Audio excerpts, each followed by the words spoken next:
সারিকা দেবী, জানতে পারলে কিছু? সবকিছু। তাহলে বলে ফেলো, দেরি করে আর। ভাই, আমিও তো আছি।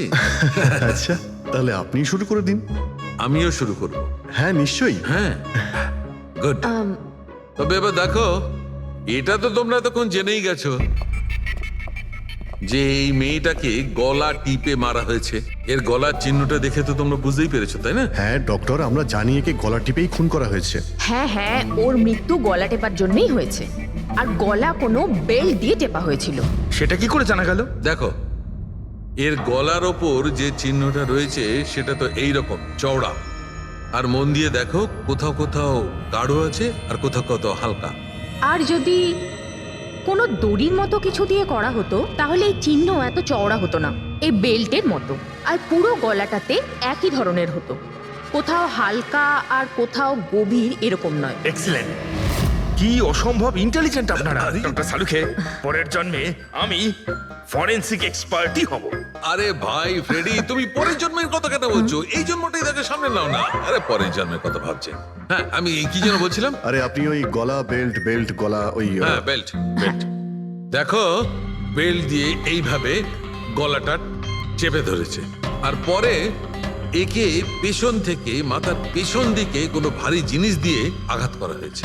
ডক্টর সালুখে, খুনি যদি একে গলা টিপেই মেরে থাকবে তাহলে পেছন থেকে মাথায় বাড়ি মারলো কেন? আরে ভাই, খুনি চাইনি যে কোনো ভাবেই হোক মেয়েটা যেন বেঁচে না যায়। কখন মারা গিয়েছিল? রাতে 12টা থেকে 2টোর মধ্যে। রাত 12টা থেকে 2টো? এত রাতে এই মেয়েটা কি করছিল?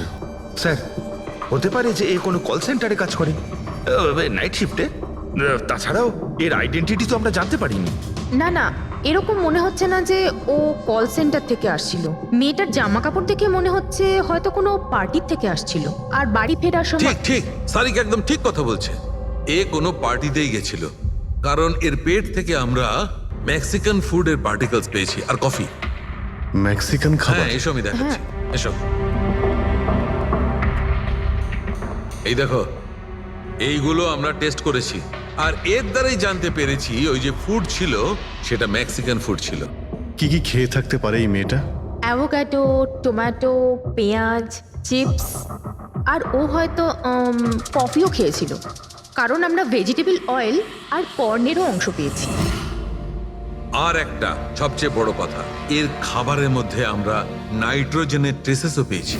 অদ্ভুত ব্যাপার, খাবারে নাইট্রোজেন! হ্যাঁ ফ্রেডি, আজকাল ট্রেনটাই এইরকম পড়েছে। সবাই আজকাল এই ধরনের সায়েন্টিফিক খাবারই খাচ্ছে।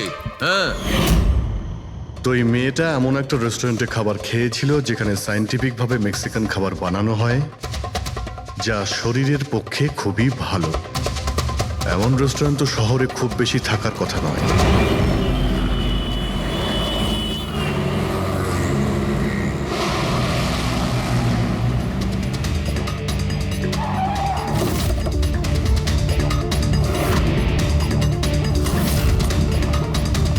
মনে হচ্ছে নিশ্চয়ই এখানে কোনো ক্লু পাওয়া যাবে।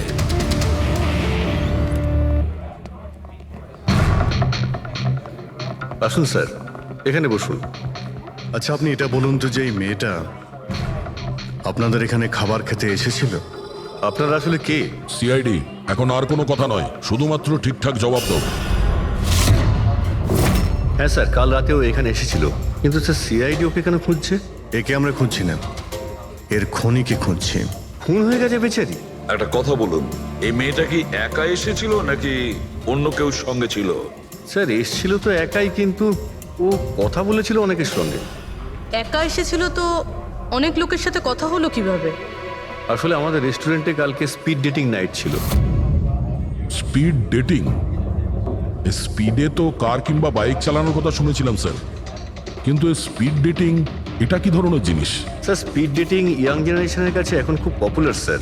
বেসিক্যালি ছেলে বা মেয়ের মিটিংয়ের জন্য একটা প্ল্যাটফর্ম তৈরি করা হয়, যাতে ওরা নিজেদের জীবনসাথী বেছে নিতে পারে। মানে যেভাবে ইন্টারনেট থেকে যোগাযোগ হয়, তাই তো? হ্যাঁ স্যার, অনেকটা সেরকমই, তবে ফোকাসটা বিয়ের ওপর নয়, ডেটিংয়ের ওপর হয়, যাতে ছেলেমেয়েরা নিজেদের চিন্তাভাবনা শেয়ার করতে পারে আর যাকে পছন্দ হবে তাকে জীবনসঙ্গী করতে পারে। মানে যে কেউ যে কোনো লোকের সঙ্গে কথা বলতে পারে, আলাপ করতে পারে আপনাদের এই স্পিড ডেটিং এর মাধ্যমে? হ্যাঁ স্যার, প্রত্যেকটা মেয়ে আলাদা আলাদা টেবিলে বসে, আর ছেলেদের কাছে 5 মিনিট সময় থাকে তাদের সঙ্গে কথা বলার জন্য। মেয়েরা কথাবার্তার ভিত্তিতে তাদের লিস্ট থেকে 10-এর মধ্যে মার্কস দিতে থাকে ছেলেদের, আর ডেটিং এজেন্সি এই মার্কসের ভিত্তিতে ছেলে মেয়েদের জীবনসঙ্গী বেছে দেয়। আচ্ছা, কতজন এসেছিল এই আপনাদের স্পিড ডেটিং এ? স্যার 10টা ছেলে আর 10টা মেয়ে ছিল। খুব ভালো ইভেন্ট হয়েছিল স্যার।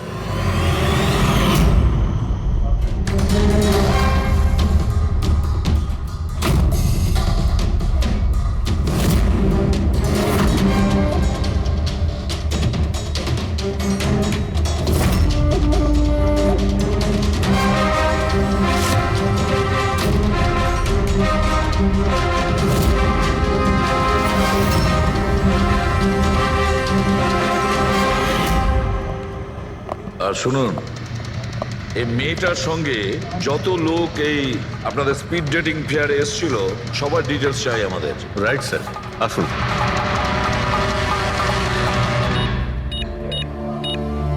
স্যার এই হলো এই ম্যাডামের ডিটেলস।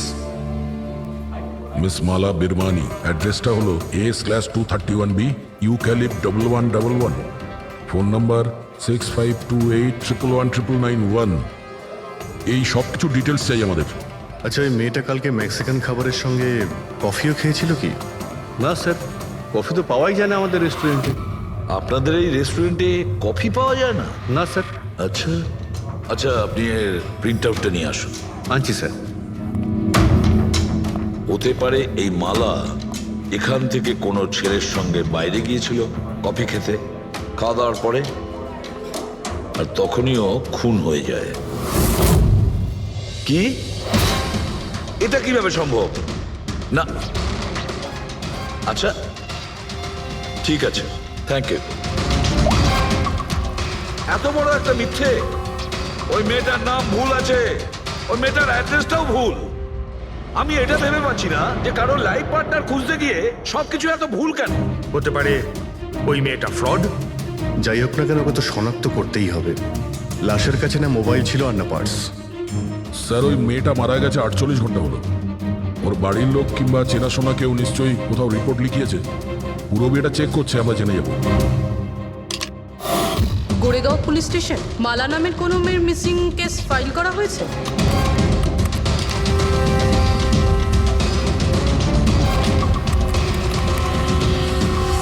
আচ্ছা, গ্রেট, থ্যাঙ্কস। আপনি আমাকে কমপ্লেনের ফাইল পাঠাতে পারবেন? আর হ্যাঁ, প্লিজ আপনি ওর পরিবারকে কিছু জানাবেন না। স্যার, হ্যাঁ, স্যার, এই মেয়েটার আসল নাম মালিনী, আর মরুর এলাকাতে ওর মিসিং কমপ্লেন ফাইল হয়েছিল। মিসিং কমপ্লেন ওর স্বামী আর শ্বশুর শাশুড়ি করেছে স্যার। কি? একজন বিবাহিত মহিলা, সে স্পিড ডেটিংয়ে? সেটাই তো। আর সেটাও আবার কোনো নকল নাম দিয়ে। হ্যাঁ বলুন। সিআইডি।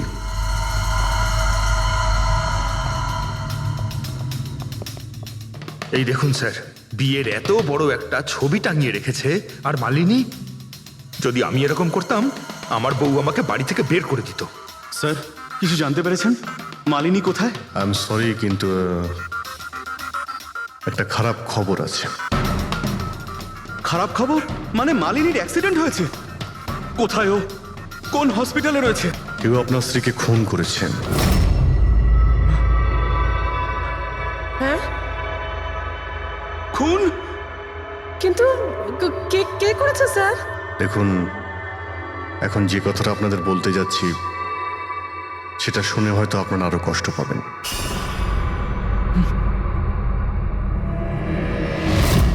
Speed dating? সেটা আবার কি স্যার? এটা এমন একটা প্রোগ্রাম যেখানে ছেলে মেয়েদের দেখা হয় তাদের জীবন সঙ্গী বেছে নেওয়ার জন্য। আর মৃত্যুর রাতে মালিনী এরকমই প্রোগ্রামে গিয়েছিল। আমার পোড়া কপাল, আমার ছেলে ঘরে থাকতে ও আরেক জীবন সঙ্গী খুঁজতে চলে গেল।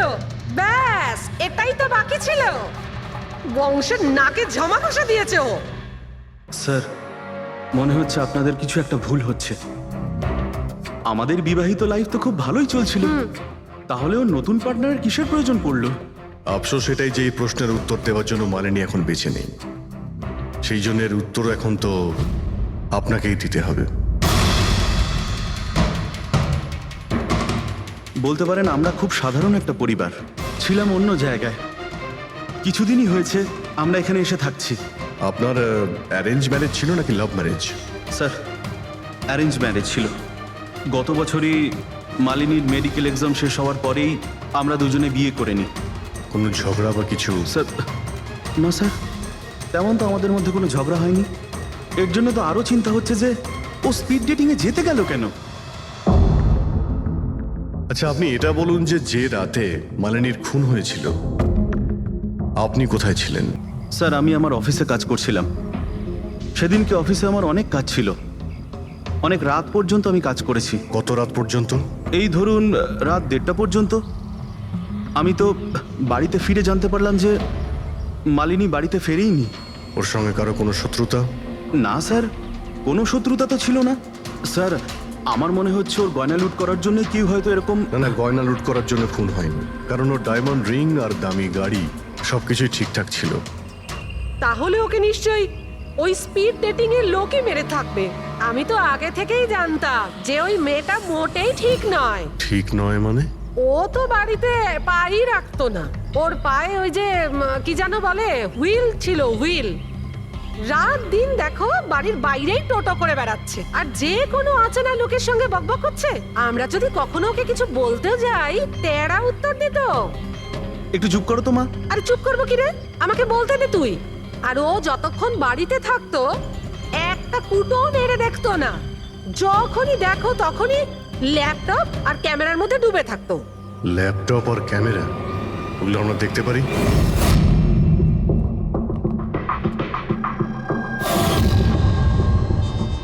স্যার, এই হলো ওর ল্যাপটপ। আর এই ক্যামেরাটা কোথায়?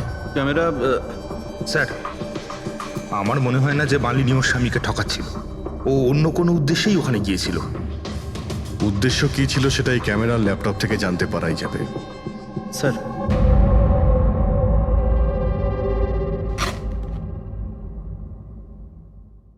ক্যামেরা কোথায়? ব্যাগ তো খালি। স্যার, ও তো ক্যামেরা এর মধ্যেই রাখতো, জানি না কোথায় আছে ওটা। এমনটা নয় তো মালিনীর পার্টস আর মোবাইলের সঙ্গে খুনি ক্যামেরাটাও নিয়ে চলে গেছে?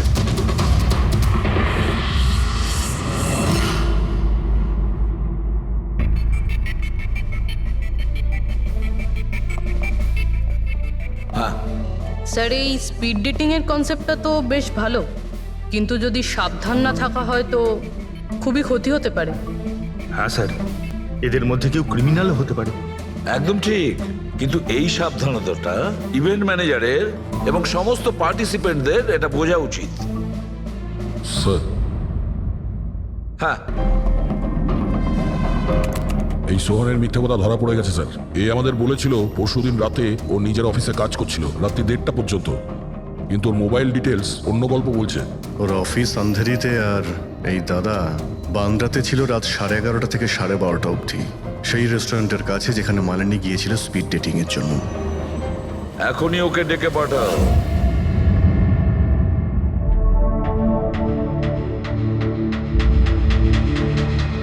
স্যার, আপনাদের মনে হয় কোথাও ভুল হচ্ছে। আর আমি আমার স্ত্রীকে কেন খুন করতে যাব? মাননী যখন মিথ্যে কথা কেন বললে? রাত 1:30টার সময় অফিসে ছিলে কি? স্যার, আমি তো স্যার, সত্যি এটাই যে তুমি মালিনীকে ওই রেস্টুরেন্টে দেখেছিলে ওই ছেলেদের সঙ্গে কথা বলতে। তুমি রাগে উন্মাদ হয়ে যাও আর সেই জন্য তুমি ওকে খুন করো। না না স্যার, আপনি যাই বলছেন তার মধ্যে অর্ধেক সত্যি অর্ধেক মিথ্যে। হ্যাঁ, আমি সেদিন রেস্টুরেন্টে গিয়েছিলাম, আমি ওখানে মালিনীকে দেখেছিও, কিন্তু কিন্তু আমি ওকে মারিনি স্যার। আর আর আপনাদেরকে আমি মিথ্যে কথা বলেছিলাম কারণ আপনারা যেন আমাকে না সন্দেহ করেন। তুমি মালিনীকে মারোনি, তাই তো? ঠিক আছে। আচ্ছা, 1 মিনিটের জন্য ভেবে নিলাম যে তুমি সত্যি কথা বলছো, যে তুমি মালিনীকে খুন করনি, কিন্তু সেই কথাটা বোঝাও আমাকে। এটা বলো, তুমি আগে থেকেই কি করে জানতে যে মালিনী ওই রাতে ব্যান্ড্রার ওই রেস্টুরেন্টে স্পিড ডেটিং ইভেন্টে পার্টিসিপেট করতে যাচ্ছে? স্যার, মালিনী কয়েকদিন ধরে কেমন ধরনের ব্যবহার করছিল জানো? না রাত না দিন যখনই মন চাইতো বাড়ি থেকে বাইরে বেরিয়ে যেত। যখনই আমি এই ব্যাপারে ওর সাথে কথা বলতে যেতাম তো তো তো অজুহাত দেওয়া শুরু করতো। তারপরে সেদিন রাতে আমার বন্ধুর মারফত আমি জানতে পারি যে ও ব্যান্ড্রার একটা রেস্টুরেন্টে বসে আছে।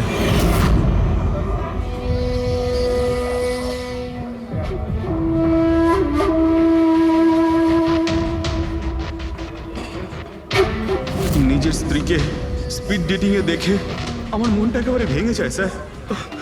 আমার মনে হয়েছিল যে আমার ভালোবাসায় কি কোনো খামতি রয়েছে, কিন্তু আমি ওই মুহূর্তে ওই রেস্টুরেন্টে ওর সাথে ঝগড়া করিনি।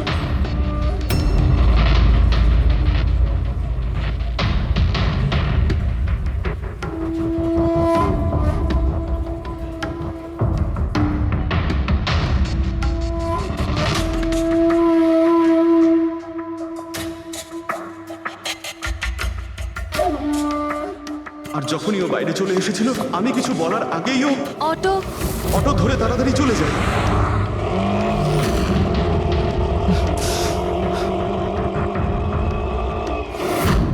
স্যার আমি সত্যি কথা বলছি, আমার উদ্দেশ্যটা শুধু ওর সাথে কথা বলাই ছিল, ওকে একেবারেই প্রাণে মারতে নয়।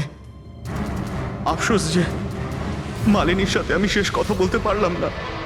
এখন এই রহস্য সারা জীবন রহস্য হয়েই থেকে যাবে যে ও আমার সাথে প্রতারণা করলো কেন। ও তোমার সঙ্গে প্রতারণা কেন করলো? ঠিক আছে, এবার আমি তোমাকে যেতে দিচ্ছি, কিন্তু এটা ভেবো না তুমি যে আমরা তোমাকে সন্দেহ করছি না। সেটা তো ততক্ষণই থাকবে যতক্ষণ না তুমি নির্দোষ প্রমাণিত হচ্ছ। বুঝেছো তুমি?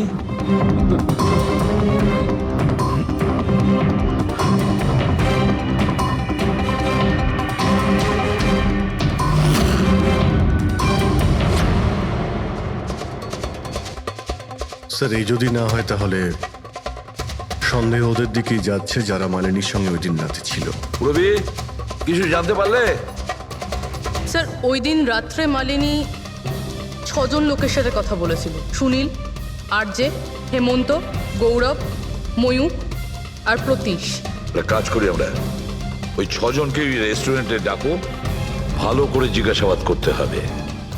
খুনি নিশ্চয়ই এদেরই মধ্যে কেউ হবে।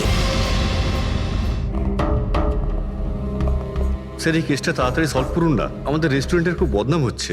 একটা নিরীহ মেয়ে খুন হয়েছে, হ্যাঁ, আর তুমি তোমার রেস্টুরেন্টের নাম নিয়ে পড়ে আছো। শুধু নিজের ব্যাপারে তুমি ভাবছো, একটু সমাজের ব্যাপারেও ভেবে দেখো।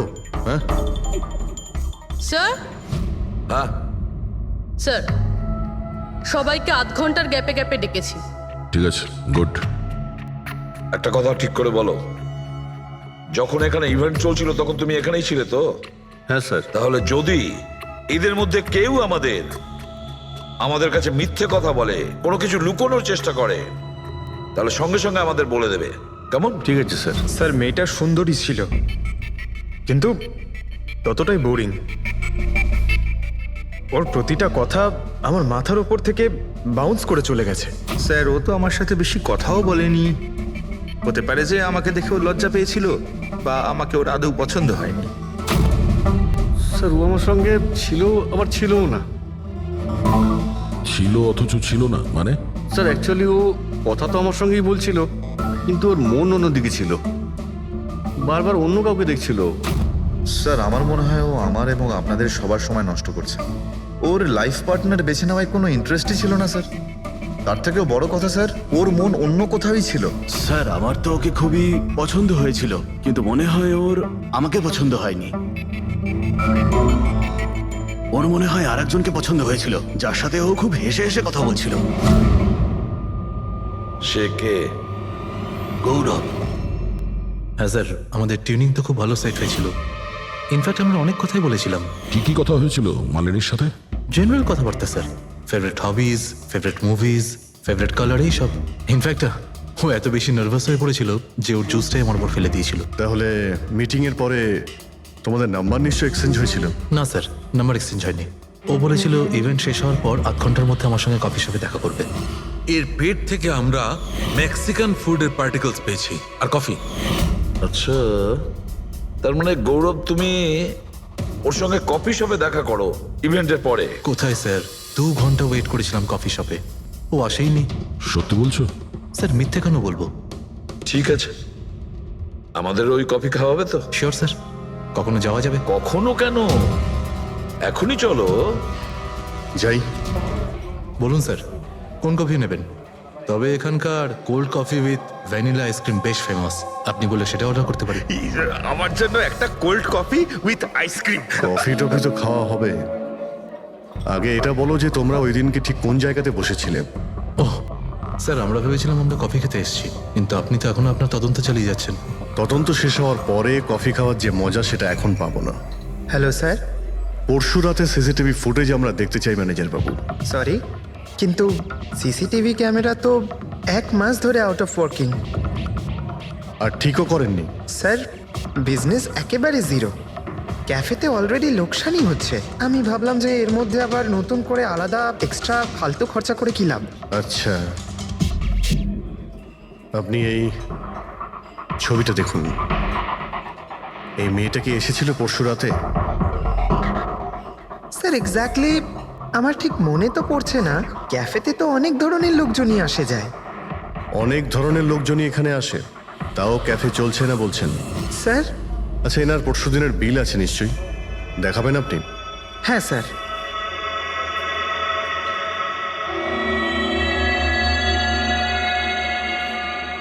স্যার এই যে বিল, 27 তারিখ রাতের 11টা বেজে 4 মিনিটের বিল এটা। 1 মোকা কফি আর একটা ক্যাফেচিনো কফি। তুমি তো বললে তুমি একা ছিলে, তাহলে এই দুটো কফি কিসের জন্য? স্যার আমি তো ওর জন্য কফি অর্ডার দিয়েছিলাম, ও না আসলে আমি কি করব? আমি অনেকক্ষণ ওর জন্য অপেক্ষা করেছিলাম।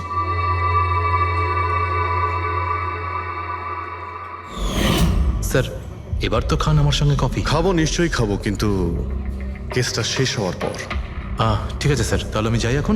তুমি যেতে পারো। Thank you very much. Most welcome.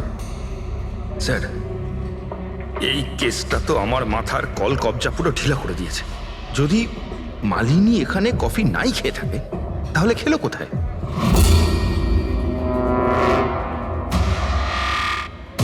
ওই গৌরবী আবার মালিনীকে মেরে ফেলেনি তো? ও মালিনীকে এই কফি শপে ডেকেছিল কফি খেতে, সে যখন আসে না ও ভেঙে পড়ে, খুন করে দেয়। যে কোনো কিছু হতে পারে এই কেসে ফ্রেডি, যে কোনো কিছু হতে পারে। স্বামীও মারতে পারে, ওই ছেলেদের মধ্যে কেউ হতে পারে, বা কোনো তৃতীয় পার্টি। মনে আছে তোর ক্যামেরাটা উধাও? এমন কেউ যার ওই ক্যামেরাতে কোনো ছবি নিয়ে প্রবলেম আছে।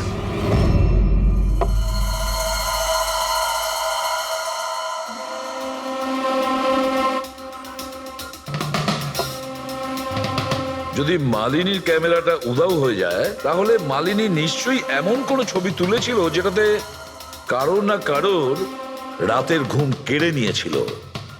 স্যার, ক্যামেরা দিয়ে ছবি তোলার পরে বেশিরভাগ লোকেরা যে ল্যাপটপে সেগুলো সেভ করে রাখেন। স্যার ল্যাপটপে তো কোনোই ছবি নেই। হতে পারে ও ইন্টারনেটে কোথাও সেভ করেছে, নিজের ইমেল অ্যাকাউন্টে কিংবা কোনো পার্সোনাল ওয়েবসাইটে। তার মানে স্যার, আজকাল ক্যামেরা থেকে ডাইরেক্ট ফটো অনলাইনে সেভ হয়ে যায়। হ্যাঁ ফেডরিক, হতে পারে ইন্টারনেটের মাধ্যমে। ও গ্রেট। পাওয়া গেছে? হ্যাঁ স্যার। স্যার ফটোর ওয়েবসাইট আর তার পাসওয়ার্ড পেয়ে গিয়েছি, এই দেখুন। ওয়েল, দেখাও তো একটু। স্যার এই ক্যামেরা থেকে ভিডিও ফুটেজ বানানো হয়েছিল ওর মারা যাওয়ার কিছুক্ষণ আগে।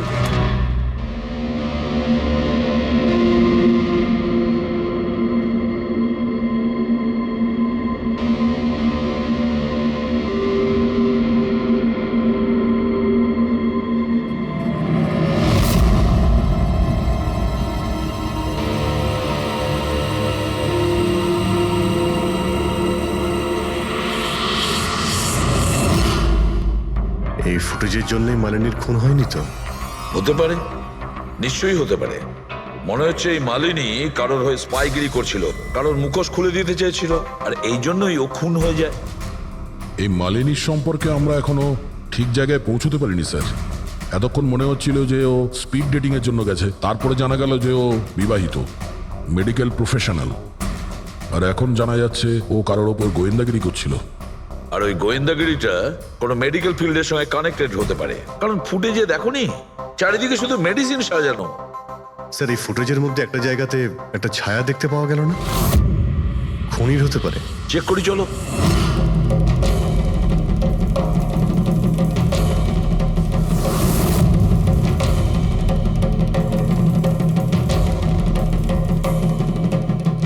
এর মধ্যে যে ডেটগুলো দেখতে পাচ্ছি এ তো এক্সপায়ার হয়ে গেছে। ওষুধগুলোর সঙ্গে অ্যাসিটনও রেখেছে। অ্যাসিটোন?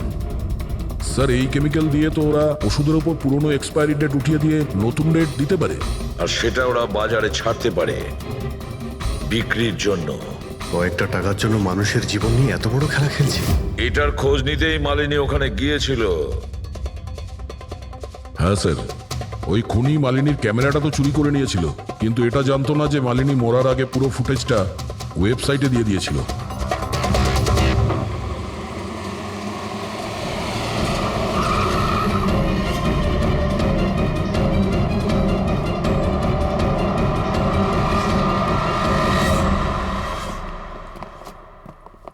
স্যার, আপনারা কাকে খুঁজছেন? আমরা সিআইডি থেকে। স্যার, এ তো আমাদের কোম্পানির ডিব্বা। ওটা তো আমরাও দেখতে পাচ্ছি, কিন্তু কি চলছে এই গোডাউনে? পুরনো ওষুধকে নতুন বানানোর ধান্দা চলছে? হ্যাঁ না স্যার, আমাদের এখানে কোনো বেআইনি কাজ হয় না। বরং আমি এটা বুঝতে পারছি না যে এই জায়গাটা কোথায়। আচ্ছা, এটা তোমাদের গোডাউন নয়? স্যার, এটা তো আমাদের কোম্পানির গোডাউন নয়। ইনফ্যাক্ট আমাদের কোম্পানির গোডাউন এই বিল্ডিং এর নিচেই আছে। আপনারা চাইলে চেক করতে পারেন।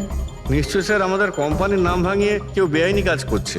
কিন্তু আপনাদের কোম্পানিতে যে পুরনো ওষুধ, ওগুলো কি করেন আপনারা? স্যার, একটা কোম্পানিকে আমরা কন্ট্রাক্ট দিয়েছি আমাদের কোম্পানির সব পুরনো মেডিসিনগুলোকে ডিস্ট্রয় করার জন্য।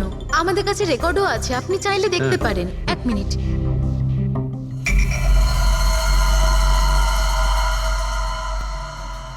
স্যার, এই দেখুন, এখানে কোম্পানির সমস্ত রেকর্ড মেনশন করা আছে। তো এদের কাছে তোমাদের কোম্পানির নতুন বক্সগুলো এলো কি করে?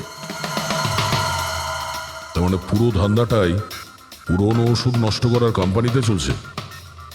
কোম্পানির নাম হলো BTI, medical waste management company. এই কোম্পানিতে কার সঙ্গে কথাবার্তা হয় আপনাদের? স্যার, মিস্টার গৌরব কুমার। গৌরব কুমার? এই গৌরব কুমার? স্যার, ইনি মিস্টার গৌরব কুমার। হ্যাঁ স্যার, এই। কিন্তু আপনাদের কাছে এনার ফটো কিভাবে এলো? অনেক বড় ফ্যান আমি এর। দরজা সব লক চেঞ্জ হয়েছে কিনা? হ্যাঁ স্যার, এই নিন। তাড়াতাড়ি সবাই কাজ করো, অনেক কাজ পেন্ডিং রয়েছে। গো। কি ব্যাপার গৌরব, খুব রেগে আছো মনে হচ্ছে? স্যার, আপনারা এখানে? আমাকে ডাকতে পারতেন। ভাবলাম বারবার তোমায় কেন কষ্ট দেব, আমরাই চলে আসি। স্যার, এবারে আপনাদের কফি না খাইয়ে ছাড়ছি না। আচ্ছা, কখনো জেলের কফি খেয়েছো? জেলের কফি? হ্যাঁ, অভ্যেস করে নাও, কারণ বাকি জীবনটা তোমার ওখানেই কাটতে চলেছে।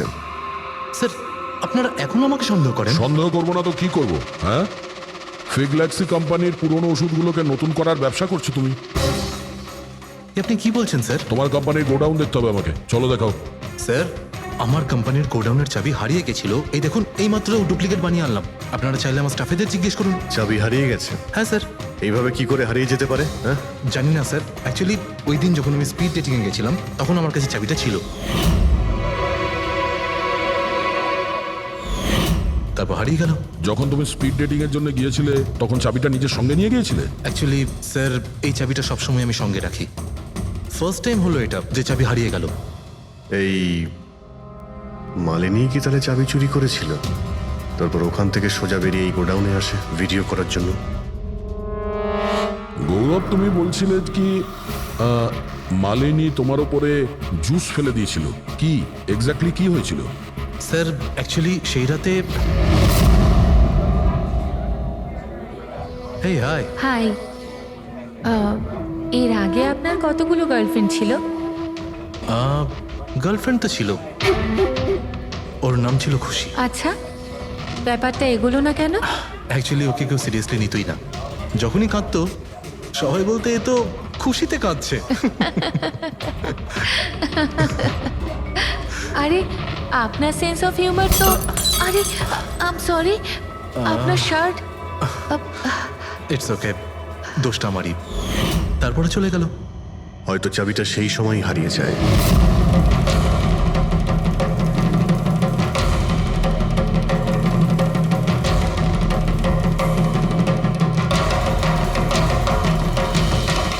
মালিনী চাবি চুরি করেছিল? হ্যাঁ, এখানে এসে তোমার বিরুদ্ধেও প্রমাণ জোগাড় করেছিল, সেই জন্য তুমি ওকে মেরে দিয়েছো। স্যার এসব মিথ্যে। স্যার ওই দিন রেস্টুরেন্টের পর ওর সঙ্গে দেখাই হয়নি। চলো এই গোডাউনটা দেখাও যার চাবিটা হারিয়ে গেছিল। এখন তো নতুন চাবি এসে গেছে না? চলো।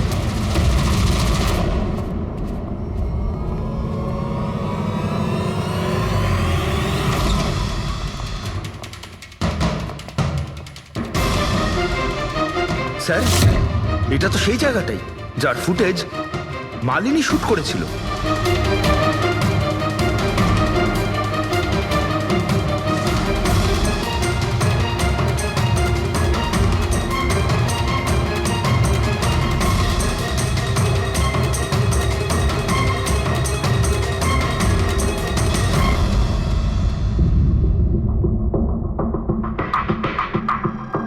তার মানে এখানে পুরনো ওষুধগুলোকে নতুন বানানো হয়, হ্যাঁ?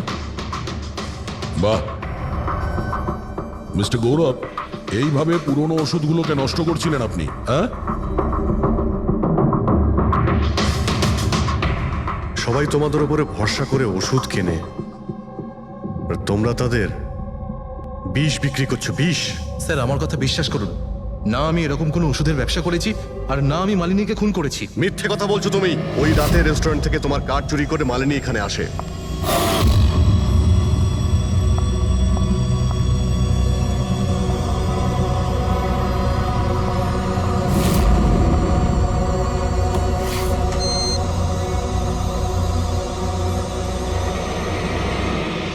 ও এখানে সেই ফুটেজ শুট করে।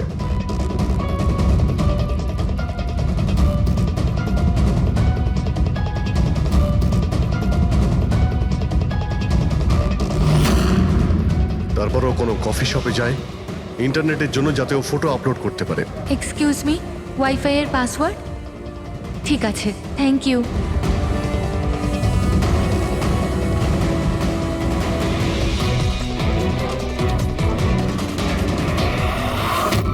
আর যেই ও কফি শপ থেকে বাইরে বেরিয়েছিল তুমি ওকে ফলো করেছো, আর যেই সুযোগ পেয়েছো অমনি ওকে মেরে দিয়েছো, হ্যাঁ? আর ওর লাশটাকে সমুদ্রে ফেলে দিয়েছো। স্যার সেই রাতে আমি গোডাউনে আসিনি। আমার কথায় বিশ্বাস নেই তো? ঠিক আছে, ওয়াচম্যানকে জিজ্ঞেস করুন। ওই ফুটেজে একটা ছায়া দেখতে পেয়েছি, কে ছিল সে? স্যার আমি কি করে জানবো সে কে ছিল? আচ্ছা, এক্ষুনি জেনে যাবো, চলো।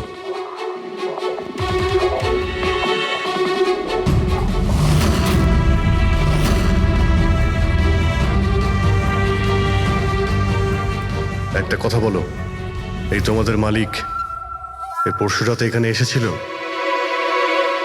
তোমাদের মালিক এই পরশু রাতে এখানে এসেছিল?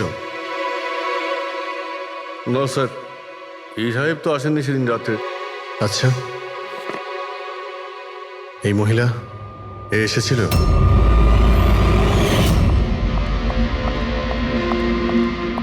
আরে ম্যাডাম, কে আপনি? আর এখানে এই সময় কি করছেন আপনি? আসলে আমি হ্যাঁ? না ভুল অ্যাড্রেসে চলে এসেছি, সরি আরে সরি। আরে শুনুন, আরে হয়তো ওই ছায়াটা এরই ছিল। আর কেউ এসেছিল এই মহিলা ছাড়া? না স্যার, আর কেউ আসেনি সেদিন রাতে। দেখলেন স্যার, আমি বলেছিলাম না আপনাদের আমার কোনো দোষ নেই। আপনারা খামোখা প্রথম দিন থেকে আমার পিছনে হাত ধুয়ে পড়ে আছেন। তোমার পেছনে পড়বো না তো কি করব, হ্যাঁ? এই নকল ওষুধের কালোবাজারি তোমার তদারকিতে হচ্ছে এখানে। স্যার আমি এসব করি না। আমার কাজ হলো ফার্মাসিউটিক্যাল কোম্পানির সঙ্গে কন্ট্যাক্ট করা, যাতে ওরা এসে পুরনো ওষুধ নিয়ে যায়। ইনফ্যাক্ট আমি তো রেগুলার অফিসেও আসি না। আচ্ছা, রেগুলার বেসিসে এই গোডাউনে নজর কে রাখে? তোমার কোনো এমপ্লয়ি তো আছে এখানে? হ্যাঁ স্যার, প্রতীশ, ও এখানকার অপারেশন ম্যানেজার। প্রতীশ? আচ্ছা, ওই ডেটিং এর ইভেন্টে প্রতীশের সঙ্গে কথা হয়েছিল, ও ছিল না ওখানে? হ্যাঁ স্যার।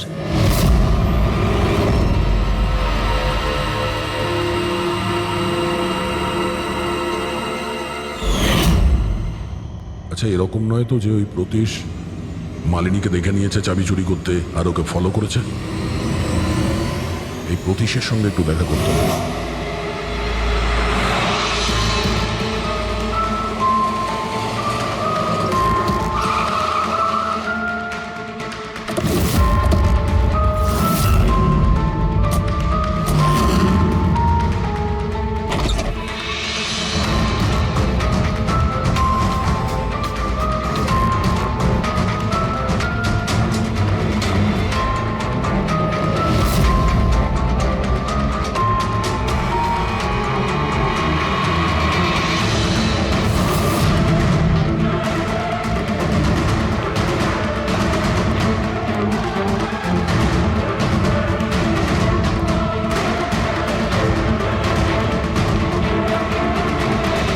স্যার, এই ভাঙা মোবাইল, ক্যামেরা আর পার্সটা পেলাম। স্যার স্যার ওখান থেকে পালাচ্ছে।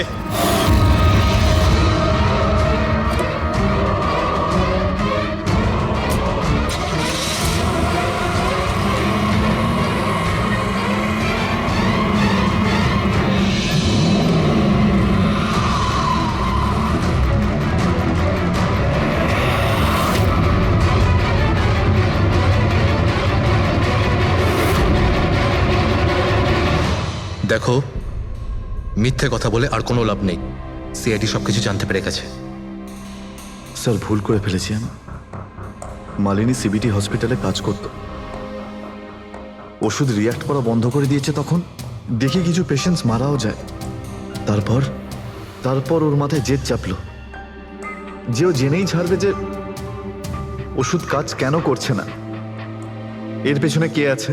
মালিনী সন্দেহ হয়েছিল তোমার ওপরে আর তোমার কোম্পানির ওপরে, সেই কারণে ও গোয়েন্দাগিরি করতে ওখানে চলো স্পিড ডেটিং এ পৌঁছেছিল, যেখানে তুমি আর এই গৌরব যাচ্ছিল। হ্যাঁ স্যার, কিন্তু আমি কি করতাম? আমি বাধ্য ছিলাম স্যার, অসহায় ছিলাম। আমার একটা অন্যায় লুকোনোর জন্য আমি আরেকটা অন্যায় করলাম। মেরে ফেলেছি মালিনীকে, আমি মেরে দিয়েছি ওকে আমি।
মোবাইল আর পার্স কেন চুরি করেছিলেন?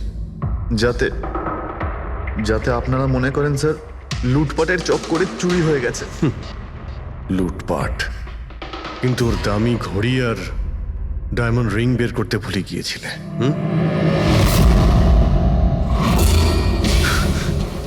তুই আমার স্ত্রীকে খুন করেছিস, আজ তোকেই আমি মেরে ফেলে দেবো।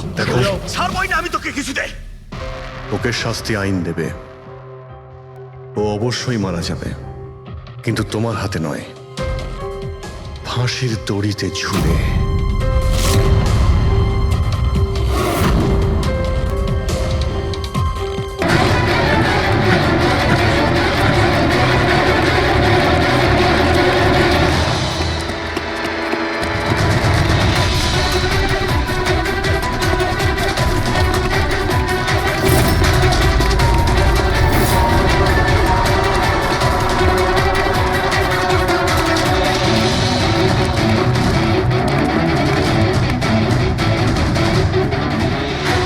পালিয়ে গেছে মনে হয় স্যার।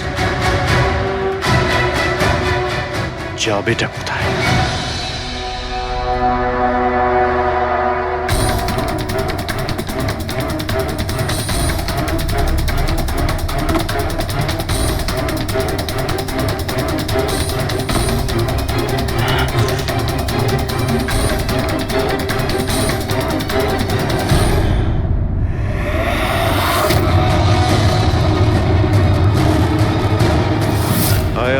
ওরই বাড়ি এটা। দৌড়াচ্ছিস কোথায়? হ্যাঁ, সিআইডি থেকে পালানো তো সহজ নয়। আমার একটা গুণ আছে, যখন আমি রেগে যাই তখন অপরাধীর খারাপ সময় শুরু হয়ে যায়। এর তো খারাপ টাইম শুরু হয়ে গেছে স্যার। এসব কোথা থেকে নিয়ে এসেছিস? হ্যাঁ,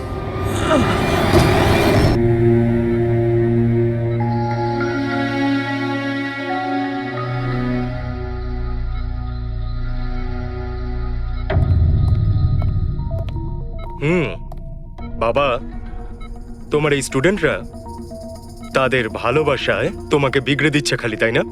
তোমার তো খুব ভালোই লাগছে। জিজ্ঞাসা করা যাক, কি হলো বলো?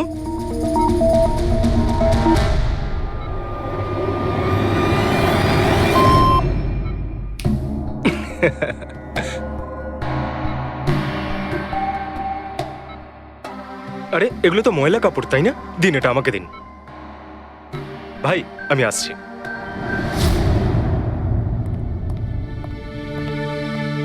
স্যার এখন কেমন আছেন?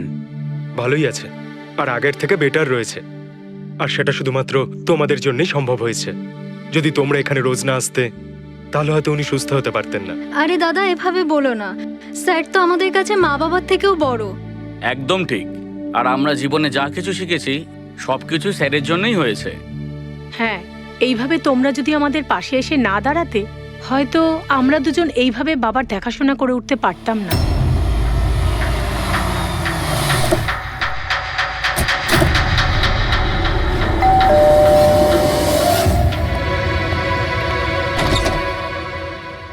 সন্দীপ আঙ্কেল, নমস্কার আঙ্কেল। নমস্কার। ভালো আছো? তোমার বাবা কেমন? ভালো আছেন, খুব ভালো আছেন। বাহ, বেশ কথা। দেখো, ওর জন্য এটা এনেছিলাম।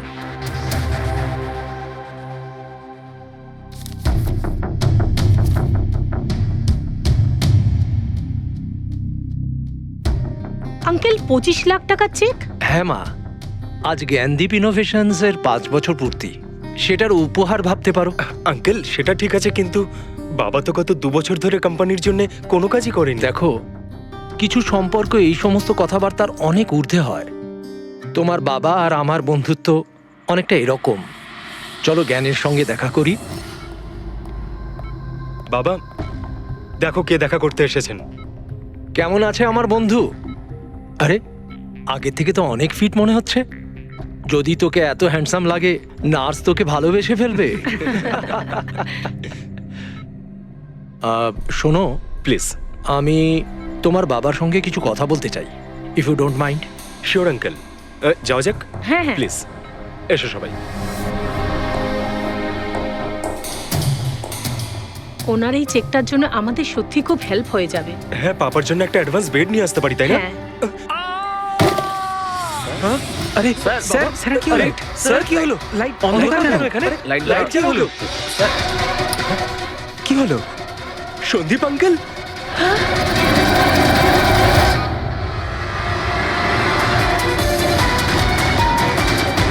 I think he is dead. Gyan sir, আপনি ঠিক আছেন তো? এই ছুরিটা ক্যান্সারের হাতে?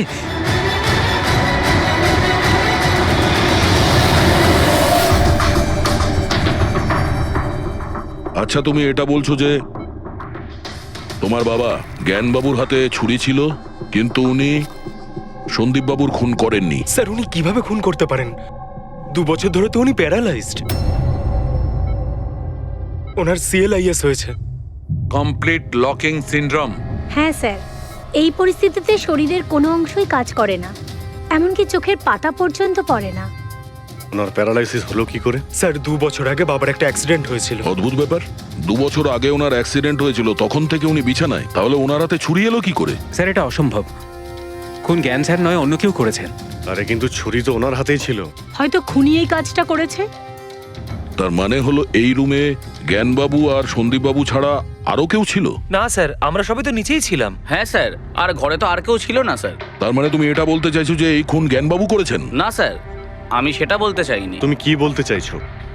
সন্দীপ তাহলে নিজেকেই ছুরি মেরেছে আর মারা যাওয়ার আগে ছুরিটা ওনার হাতে ধরিয়ে দিয়ে যায়? হ্যাঁ, আবার এমন নয় তো যে জ্ঞানবাবুর কোনো শরীর খারাপই নয়, শুধু অ্যাক্টিং করছেন? স্যার আপনি এসব কি বলছেন? যেটা আপনি শুনলেন, যদি আপনার কোনো আপত্তি না থাকে আমরা আপনার বাবাকে আরেকবার চেক করতে চাই। করুন আপনি, আমরা কি মিথ্যা বলছি নাকি? দেখে নিচ্ছি।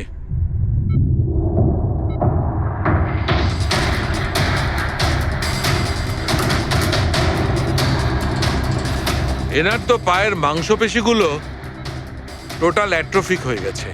তার মানে? মানে এক কথায় বলতে পারো যে পায়ের মাংসপেশিগুলো একদম ওই শিথিল হয়ে গেছে। উনি যদি চানও তাহলে 1 ইঞ্চিও এই খাট থেকে নড়তে পারবেন না। স্যার এবার তো আপনাদের বিশ্বাস হয়েছে তাই না, যে আমার বাবা নাটক করছে না? এটা তো একদম শিওর যে ওই সময় তৃতীয় কেউ ছিল এখানে। আচ্ছা, এই উনি আবার জানালা দিয়ে আসেনি তো? পঙ্কজ, ফ্রেডি, তোমরা জানালার আশপাশটা ভালো করে চেক করে দেখো তো কোনো প্রমাণ পাওয়া যায় কিনা। স্যার। অদ্ভুত ব্যাপার, প্রথমবার এইরকম হলো যে খুনির সাক্ষী এখানে রয়েছে কিন্তু সাক্ষ্য দিতে পারবেন না। সেটা পাওয়া যেতে পারে স্যার, সাক্ষ্য কি করে পাবো? এই মেশিনের সাহায্যে, যার নাম হলো BCI, ব্রেন কম্পিউটার ইন্টারফেস। এই মেশিনটা প্যারালাইজড পেশেন্টদের অনুভবগুলোকে বুঝতে সাহায্য করে। অদ্ভুত ব্যাপার, এটা কি সম্ভব? নিশ্চয়ই সম্ভব স্যার। স্যার এই মেশিনটা রক্তের অক্সিজেন ফ্লোকে বুঝে নিয়ে পেশেন্টের অনুভবগুলোকে ব্যক্ত করে দেয়। একটু ভালো করে এক্সপ্লেন করো দেখি। স্যার আমি বলছি, এই মেশিনটা মাথার ভিতরে রক্ত প্রবাহকে ডিটেক্ট করে, তারপর এটা ক্যালকুলেশন করে যে আলাদা আলাদা পরিস্থিতিতে আলাদা আলাদা প্রশ্ন করলে তার উত্তরে মস্তিষ্কের ভিতরে রক্ত প্রবাহ কেমন হচ্ছে। ও, আর এই রক্তের মাত্রা এইটা বলতে পারবে যে ওই সময় এই মানুষটা কি ভাবছিল, এর মনের মধ্যে কি চলছিল। Exactly. Good, very good. Freddie sir, এখান থেকে ওপরে যাওয়ার কোনো রাস্তা নেই, সে আমি জানি। এই পাইপটা দেখ, খুনি এই পাইপটা বেয়েই উপরে উঠেছিল, খুন করে এই পাইপটা ধরেই বেয়ে নিচে নেমে গেছিল।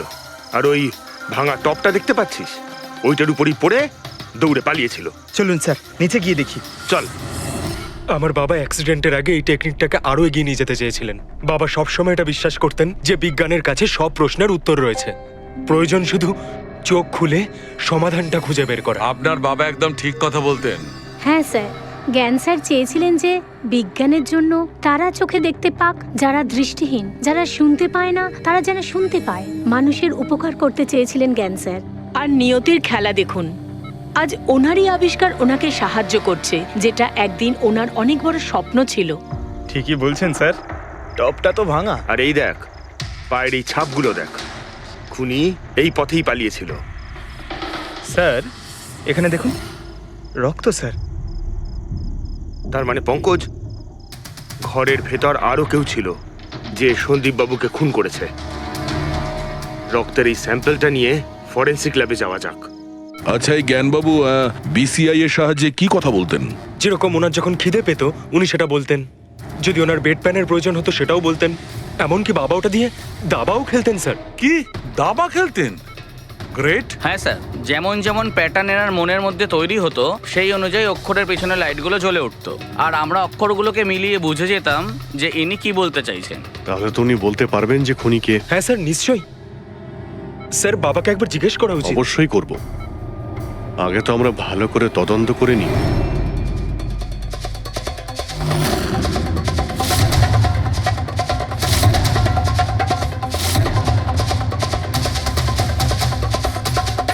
সারিকা, ছুরির মধ্যে কিছু পেলে?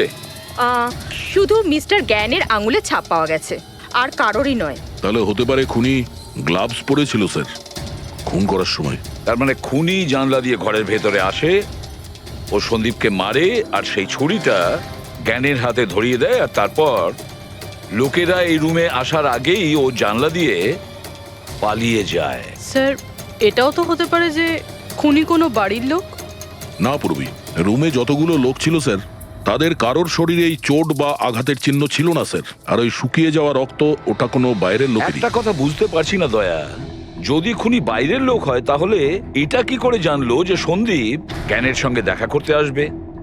10 মিনিট আগে সন্দীপ পৌঁছে যায় আর তারপর ওর খুন হয়ে যায়। স্যার এমন মনে হচ্ছে যে হতে পারে এই খুনি সন্দীপ বাবুকে ফলো করছিল, আর যখন সন্দীপ বাবু তার পুরো দিনের শিডিউল বানাচ্ছিল, হতে পারে কোনোভাবেও জেনে গেছিল যে বিকেল বেলায় সন্দীপ বাবু জ্ঞান বাবুর সঙ্গে দেখা করতে যাচ্ছেন। সে ঠিক আছে, কিন্তু এরা দুজনেই সন্দীপ আর জ্ঞানবাবু কথা বলবে সেটা কি করে জানলো? স্যার এটাও হতে পারে যে খুনি জানতো না, আর যেহেতু ও ওকে ফলো করছিল, যেই সুযোগ পেয়েছে রুমে ঢুকে ওকে মেরে দিয়েছে। দয়া নিশ্চয়ই ওর সঙ্গে কোনো শত্রুতা ছিল এই সন্দীপের ওপর, সেই জন্যই তো খুনি পিছু নেওয়া ছাড়েনি। আর বস, যার সঙ্গে এই সন্দীপ বাবুর শত্রুতা ছিল তার এ প্লাস্টিক অ্যানিমিয়া ছিল। ও আচ্ছা, এই জিনিসটা আসলে কি স্যার? পঙ্কজ, এটা একটা খুব রেয়ার ডিজিজ। এই অসুখটা খুব কম লোকের হয়।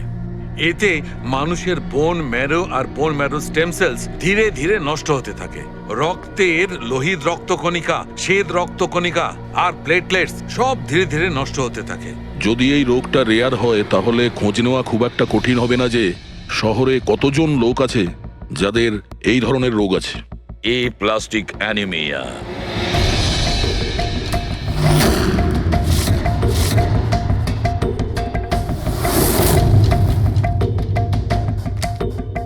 হ্যাঁ দা, কিছু পেলে? হ্যাঁ স্যার, এই শহরে সব মিলিয়ে ৪৫ জন লোক আছে যারা এই রেয়ার অসুখে ভুগছে স্যার। তাদের মধ্যে ১৬ জন তো দেশেই নেই। তার মানে বাকি রইল ২৯। তাদের মধ্যে ১৪ জন এমন লোক আছে যারা বয়স্ক, মানে উঁচু ব্যালকনি থেকে লাফাতে পারবে না। বাকি রইল ১৫। তাদের মধ্যে ৭ জন বাচ্চা আছে যাদের বয়স ১২ বছরের কম। তাহলে বাঁচলো ৮ জন। হ্যাঁ স্যার, আর ৮ জনের মধ্যে তো ৪ জন এমন আছে স্যার যারা অনেক বেশি মোটা স্যার। এই দেখুন, ও এরা না ওই ব্যালকনিতে উঠতে পারে না লাফাতে পারে, অসম্ভব স্যার। তার মানে দয়া, আমাদের কাছে সাসপেক্ট ৪ জন। ৪ জন সাসপেক্ট। হ্যাঁ স্যার। নাম কি তাদের? স্যার লীলা, রমেশ, সুনীল আর হেমন্ত। নীলা, রমেশ, সুনীল আর হেমন্ত। রবি, স্যার একটু দেখো তো আমাদের ক্রিমিনাল ডেটাবেসে কোনো পুরনো পাপি কিনা।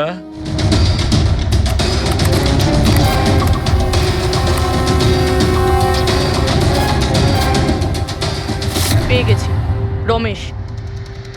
চুরি, ছিনতাই, তাছাড়া লোকেদের মেরেওছে। থাকে কোথায় সে? সরোজনগর চল। নিয়ে এসে একে।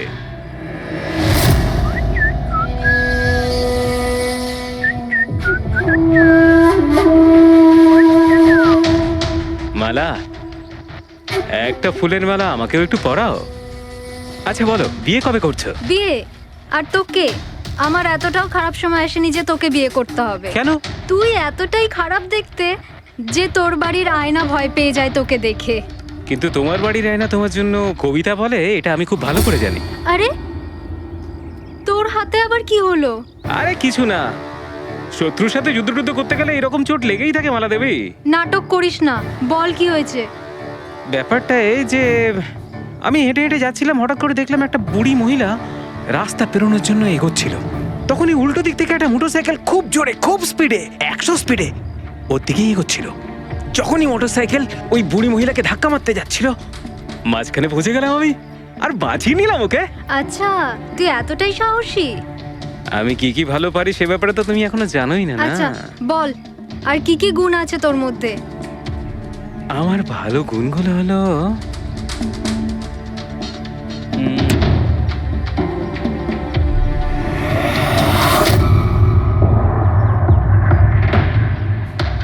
কি হলো? তোর মুখটা ভয়ে এভাবে ফ্যাকাশে হয়ে গেল? মালা, মালা আমাকে একটু একটু একটু লুকোতে দে। আরে মালা লুকোতে দে। লুকোচ্ছিস কেন? আরে মালা, আরে কেন লুকোচ্ছিস তুই? এটা কি করে দিলি তুই? আমার সব ফুল নষ্ট করে দিলি। স্যার এ তো সেই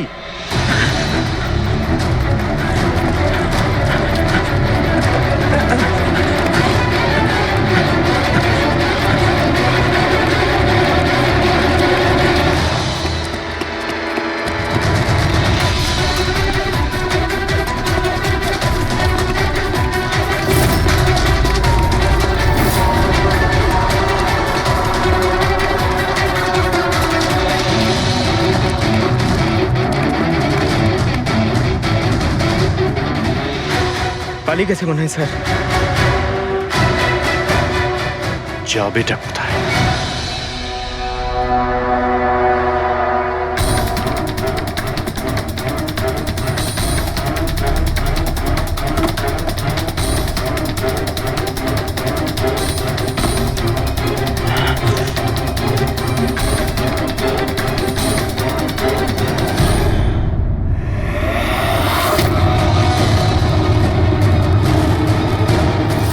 আয় আয় আয়, তোরই বাড়ি এটা।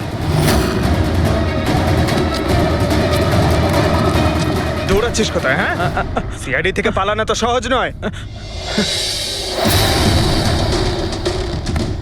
আমার একটা গুণ আছে, যখন আমি রেগে যাই তখন অপরাধের খারাপ সময় শুরু হয়ে যায়। এর তো খারাপ টাইম শুরু হয়ে গেছে স্যার। এসব কোথা থেকে নিয়ে এসেছিস? হ্যাঁ, আনিনি স্যার, নিজে বানিয়েছি। এই মেশিনটা তুই বানিয়েছিস? দেখে তো মনে হচ্ছে চাও ঠিক করে বানাতে পারিস না, মেশিন বানিয়েছিস। কোথা থেকে চুরি করেছিস? না স্যার, আমি চুরি করিনি। শুধু চুরি করিসনি, খুনও করেছিস তুই। খুন? কার sir? D117 MG road, Sundarnagar. এখানে গেছিলি তো তুই? তোর হাতে আঘাত লেগেছে না? তোর এই রক্ত আমরা ওখানে পেয়েছি। আমার ছিল না স্যার। তোরই ছিল। তুই যে হসপিটালে ট্রিটমেন্ট করিয়েছিলি সেখানেই ম্যাচ করে গেছে। মাঝার কোনো রাস্তা নেই? না, সোজা ফাঁসি। চুরির জন্য ফাঁসি দিয়ে দেবে? চুরি নয়, খুন, সন্দীপের খুন। না স্যার, আমি কোনো খুনই করিনি। আমি তো শুধু ওখানে চুরি করতে গেছিলাম। তুই একে খুন করিসনি? হে ভগবান, কি বিপদে পড়লাম। মায়ের দিব্যি বলছি স্যার, আমি কোনো খুন করিনি। আমি তো খবর পেয়েছিলাম যে ওখানে একটা লোক থাকে যার প্যারালাইসিস হয়ে গেছে। চুরি কোথায় করতে হবে সেটা ভালো করে জেনে নিয়ে আমি ওখানে শুধু চুরি করতে গেছিলাম। আমি ওখানে শুধু এই কারণেই গেছিলাম। আমি তোকে চিনিও না, কেন মারবো? কারণ সন্দীপ তোকে চুরি করার সময় দেখে ফেলে, তাই একটা অপরাধ লুকোতে গিয়ে আরেকটা করে ফেলেছিস। হ্যাঁ, এই কথাটা সত্যি স্যার যে আমি ওখানে গেছিলাম। আর সন্দীপ আমাকে দেখে চিৎকারও করেছিল। ওর চিৎকার শুনে আমি ভয় পেয়ে গিয়ে পালিয়ে এসেছিলাম। তাহলে তোর লাগলো কি করে? এটা যখন সন্দীপ চিৎকার করলো তখনই লাইট চলে গেছিল, আর অন্ধকারে আমি নিচে লাফালাম। ওই লাফাতে গিয়ে চোট লেগে গেছে। ওই রুমের মধ্যে তুই ছাড়া সেই সময় আর কেউ ছিল না। তুই খুন না করলে কে খুন করবে? না স্যার, আমি ছাড়া অন্য কেউ ছিল ওখানে। কে?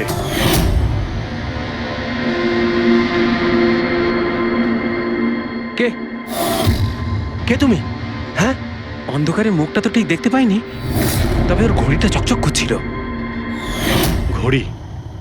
সন্দীপ তো কোনো ঘড়ি পড়েছিল না। স্যারও মিথ্যে বলছে। কোনো মানুষ ছিল না, কোনো ঘড়ি ছিল না।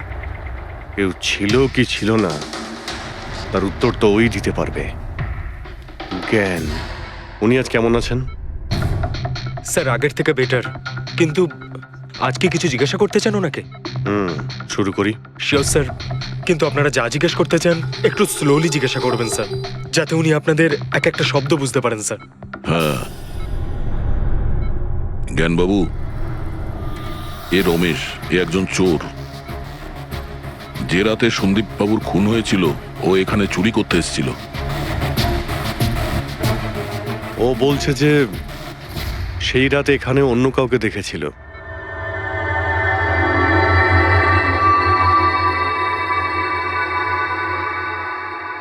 রমেশ, ওই রাত্রে তুমি যেখানে দাঁড়িয়েছিলে সেখানে গিয়ে দাঁড়িয়েও।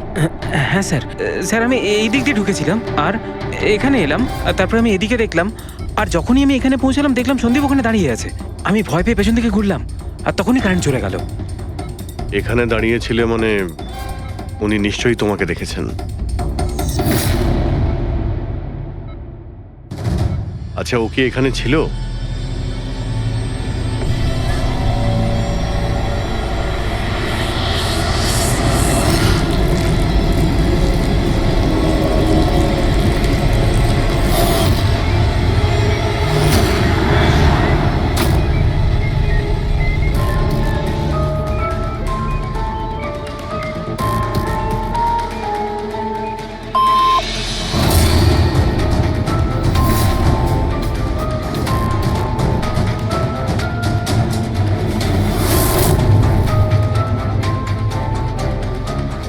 আচ্ছা, রমেশই কি খুন করেছিল?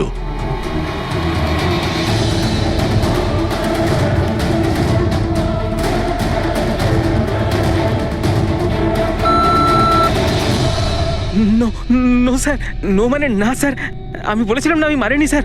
হ্যাঁ ঠিক আছে, তুমি এদিকে দাঁড়াও। আচ্ছা আচ্ছা, আপনি এটা বলুন, আপনি কি খুনিকে দেখেছেন? আপনি চেনেন খুনিকে?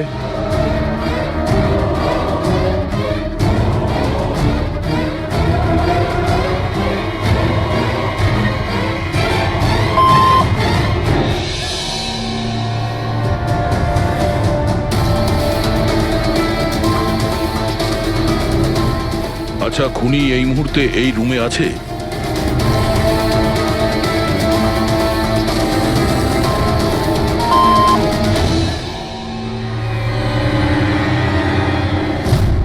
তার মানে খুনি আমাদের মধ্যে কেউ একজন? আপনার কোনো স্টুডেন্ট?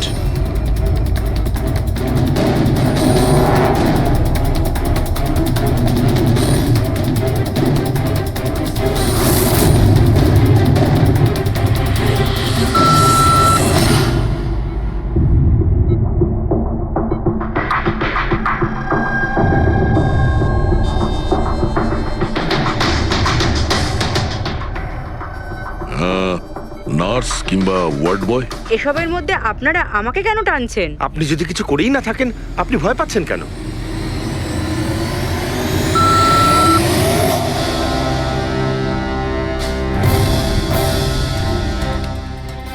জ্ঞানবাবু, তাহলে শুধুমাত্র তো আপনার ফ্যামিলির লোকেরা আছে।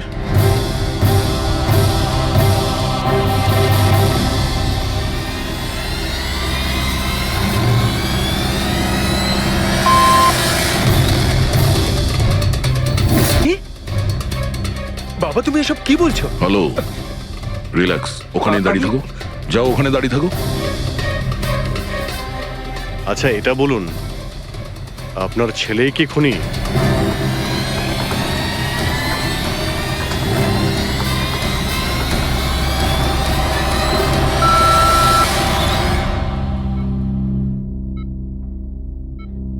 এখন তো শুধু আমিই আছি, কিন্তু আমি এই খুন করিনি।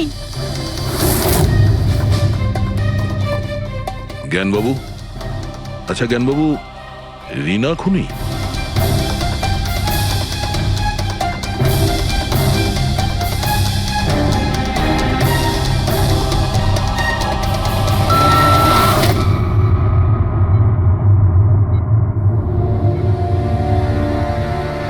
আপনি আমাদের বললেন যে আপনার পরিবারেরই কেউ খুনি, তাহলে সে কে?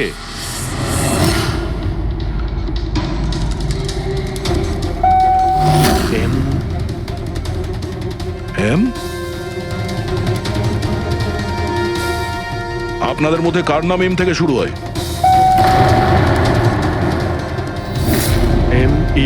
মি মানে উনি? জ্ঞানবাবু, আপনি বলছেন যে খুন আপনি করেছেন?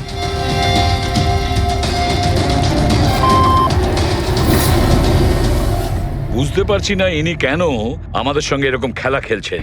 কালকের কাগজে হয়তো আসবে যে সিআইডি নাকি খুনের অপরাধে এমন লোককে অ্যারেস্ট করেছে যে নাকি প্যারালাইসিস হয়ে পড়ে আছে 2 বছর ধরে। খুনি নিশ্চয়ই জ্ঞানবাবুর আশেপাশের কেউ। উনি ওকে বাঁচানোর চেষ্টা করছেন, জানি না কেন। সমস্ত অভিযোগ উনি নিজের মাথায় নিচ্ছেন। যদি সে আপন কেউ হয় তাহলে সেই ছুরি ওনার হাতে কেন দিতে যাবে? অন্য কারোর হাতে দিত, যাকে সহজেই বিশ্বাস করা যেত। আর কারোর ওপর যদি দোষ চাপানোরই হয়, তাহলে জ্ঞানবাবু ওকে বাঁচাচ্ছেন কেন, যখন এই সন্দীপবাবু ওনার খুব ভালো বন্ধু, ভাইয়ের থেকে? এটাই তো, সব থেকে বড় বন্ধু, ভাইয়ের থেকেও বড় বন্ধু। কিছু তো একটা গোলমাল আছে। এ কি সত্যিই বন্ধু নাকি শত্রু? জ্ঞানবাবুর ছেলে বলছিল সন্দীপবাবু ওনাকে 2 বছর ধরে টাকা পাঠাচ্ছিল, ওনার অসুখের সময় ওনার পাশে ছিল। তার উপরে স্যার, ঘটনার দিন সন্দীপ 25 লাখের চেক নিয়ে এসেছিল। ওনার ফ্যামিলি মেম্বার তো এটাই ভাববে যেটা দেখানো হয়েছে। আর সব সময় পর্দার পিছনের খেলাটা অন্য কিছু হয়ে থাকে, অন্য রকম হয়ে থাকে। কিন্তু স্যার, পর্দার আড়ালের সত্যিটা তো শুধুমাত্র জ্ঞানবাবুই জানেন, আর উনি তো সত্যি কথা বলছেনই না। জ্ঞানবাবু সত্যি কথা বলছেন না তো কি হয়েছে বস? ওর মস্তিষ্ক তো সত্যি কথা বলবে। আমার জ্ঞান বাবুর মস্তিষ্ক চাই। জ্ঞান বাবুর মস্তিষ্কটা এনে দাও, তারপর দেখবে তুড়ি মেরে খুনির কাছে পৌঁছে যাবো। ডক্টর সালুকে, এটা কি ধরনের ডিমান্ড করলেন আপনি? কারণ মস্তিষ্ক কি করে নিয়ে আসা সম্ভব? কেন হবে না ফেডরিক?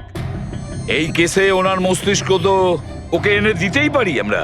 কেননা গত 2 বছরে ওনার মস্তিষ্কে যা কিছু ঘটেছে সব বিসিআই মেশিনে রেকর্ড হয়েছে। এক্স্যাক্টলি বস। আর এই মেশিনে আমাদের বলবে যে জ্ঞান বাবুর সঙ্গে ওর কি আর কেমন সম্পর্ক ছিল। হ্যাঁ ফেডরিক, সব ডেটাগুলো নিয়ে এসো বিসিআই মেশিনের। আর দয়া স্যার, রমেশকে ওনাদের বাড়িতে নিয়ে যাও, আর ওখানে যে কয়জন লোক ছিল সবার ঘড়ি চেক করাও। স্যার, এখনো আমাদেরকেই সন্দেহ করছেন? হ্যাঁ, আর ততক্ষণ সন্দেহ করব যতক্ষণ আসল খুনিকে পাওয়া যায়। কিন্তু জ্ঞান স্যার তো বলেই দিয়েছেন আমরা সবাই নির্দোষ, তাও আপনারা। হতে পারে উনি মিথ্যে কথা বলছেন তোমাদের মধ্যে কাউকে বাঁচানোর জন্য। তাহলে আপনারা আসল খুনিকে কিভাবে খুঁজবেন? সিআইডি এই দায়িত্ব আমাকে দিয়েছে, কেননা সেই রাতে আমি খুনির ঘড়িটা দেখতে পেয়েছিলাম। কিন্তু সেদিন তো ঘরে অন্ধকার ছিল, তুই ঘড়ি কি করে দেখলি? ম্যাডাম, এই পৃথিবীর বেস্ট চোর আমি। যে জিনিসের দিকে নজর দিই মাথায় পুরো কুষ্টি চেপে যায়। তাহলে দুনিয়ার বেস্ট চোরবাবু কাজে লেগে যান।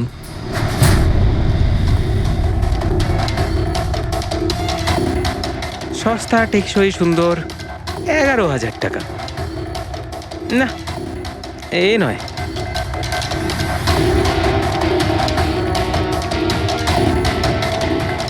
না স্যার, আপনি একটু হাতটা দেখাবেন? এও নয়, এটা তো একেবারে বেকার। ও হ্যালো, বেকার এটা, 2 লাখ টাকা দাম। আরে ম্যাডাম, 2 লাখের ঘড়ির কপি, এটা ডুপ্লিকেট মাল। চোরবাজারে এর গুদাম আছে, 1500 টাকাতে আনিয়ে দেবো। হাতটা দেখি। হাত কেন কাঁপছে আপনার সকাল সকাল? না স্যার, এও নয়। স্যার, অ্যাকচুয়ালি আমার নিউরোলজিক্যাল প্রবলেম রয়েছে। ছোটবেলা থেকেই আমার হাত কাঁপে, আমি কোনো কিছু ভালোভাবে ধরতে পারি না। পঙ্কজ, একটু ওই পেনটা দাও ওকে।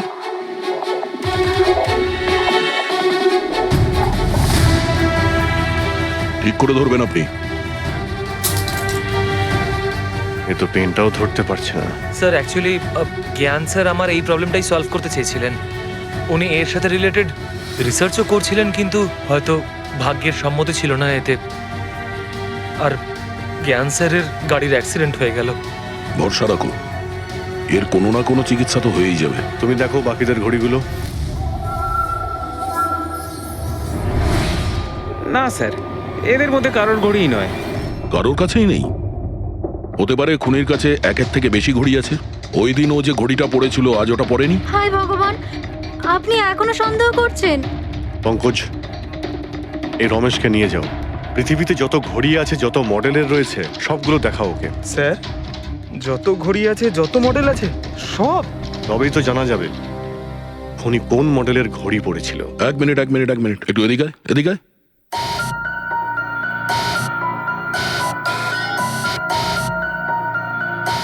এই নাও, নিজের মানিব্যাগ সাবধানে রাখবেন যখন এই লোকটার সাথে আছে। হ্যাঁ, বলেছিলাম না পৃথিবীর বেস্ট চোর আমি। আর দীপিকার ইয়াররিং আমার ইয়াররিংস? বার কর।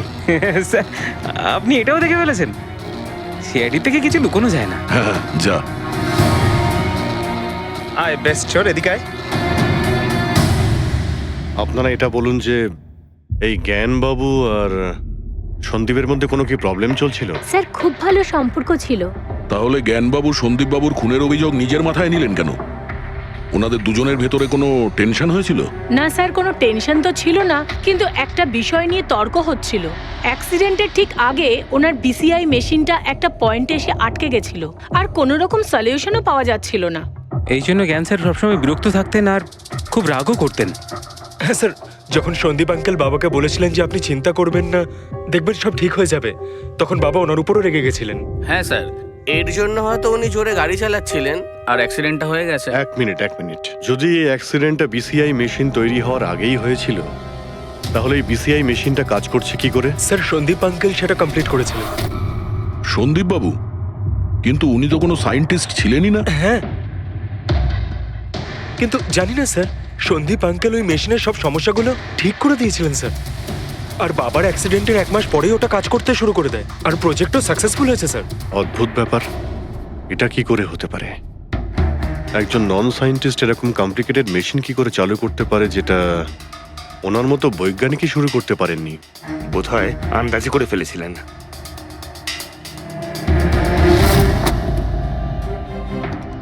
মাই গড, গত 2 বছরে এত ডেটা বেরিয়েছে ওনার একার? হ্যাঁ বস, আর এই পেপারগুলোর প্রত্যেকটা জায়গা খুঁটিয়ে খুঁটিয়ে ভালো করে দেখতে হবে যে সত্যিটা কি ছিল যেটা জ্ঞানবাবু আমাদের থেকে লুকোতে চাইছেন। এক একটা শব্দ, এক একটা অক্ষর জুড়ে তার প্যাটার্ন বানিয়ে দেখতে হবে। চলে এসো, সবাই মিলে কাজ করি। সবাই চলে এসো। রেডি?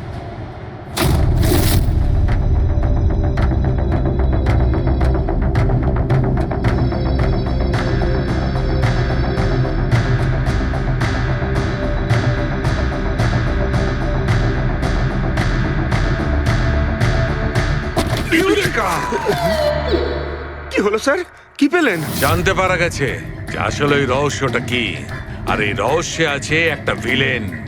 জানতে পেরেছি যে জ্ঞানবাবু কিভাবে একটা একটা অক্ষর জুড়ে এই ঘটনাটাকে ব্যাখ্যা করেছেন। অক্ষর, অক্ষর থেকে তৈরি শব্দ, আর শব্দ থেকে তৈরি বাক্য, সেন্টেন্স। না জানি কত সময় লেগেছিল ওনার পুরো ঘটনাটা, পুরো সত্যিটা এভাবে বলার জন্য। হ্যাঁ বস, কম করে 6 মাস। আর সেটা তখন শুরু হয়েছিল অ্যাক্সিডেন্টের ঠিক আগে। আজকের পর থেকে এই কোম্পানিতে তুমি সাইলেন্ট পার্টনার, আর তোমার লাভ শুধুমাত্র 5% হবে, আর তার থেকে বেশি তুমি 1 টাকাও পাবে না। ও ওকে ওকে ওকে ওকে, আমার মনে হচ্ছে তোমার এই প্রজেক্টটা কমপ্লিট হয়ে গেছে আর তুমি সফল হয়ে গেছো। হ্যাঁ হ্যাঁ, আমি সফল হয়ে গেছি, কিন্তু আমি এই মেশিনটা গরিবদের জন্য বানিয়েছি, মানবতার জন্য বানিয়েছি, তোমার মতো লোভী মানুষদের জন্য বানাইনি। আজকের পর থেকে আমরা একসাথে কাজ করব না। আমি যাচ্ছি, কফির জন্য বৌদিকে ধন্যবাদ জানিয়ে যাচ্ছি।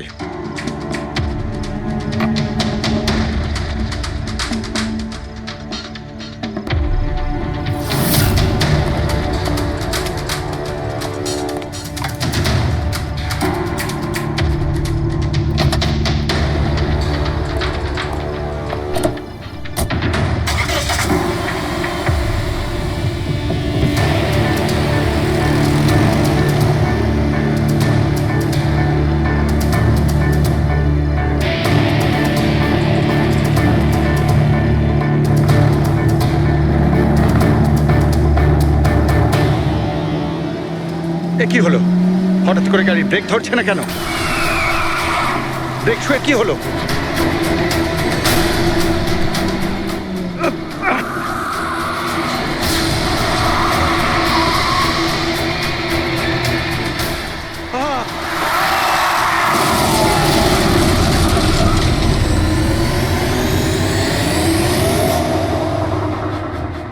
এবার বুঝতে পেরেছো আমাকে ঘাটানোর পরিণাম?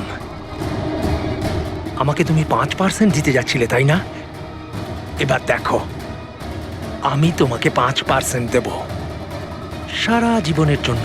তার মানে সন্দীপ যে বন্ধুত্বের নাটকটা করছিল আসলে ও মুখোশ পড়া শয়তান ছিল। আর স্যার, যদি পুরো ডেটা এই কাগজে লেখা থাকে, তার মানে হলো জ্ঞানবাবু এই কথাটা নিজের মনে রাখেননি, কাউকে না কাউকে সন্দীপবাবুর আসল উদ্দেশ্যটা বলেছেন।